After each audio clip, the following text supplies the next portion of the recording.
Guys আমরা এখন কোথায়? এটা কোথায় দোস্ত? এটা এখন চৈতি হাওয়া। চৈতি হাওয়া।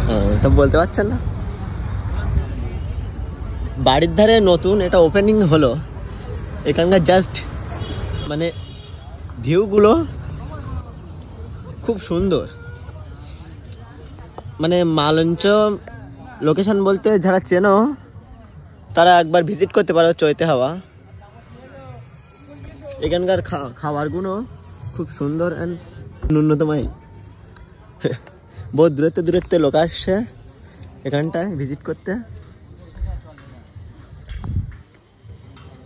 এখানকার অডিয়েন্সগুলো অসাধারণ।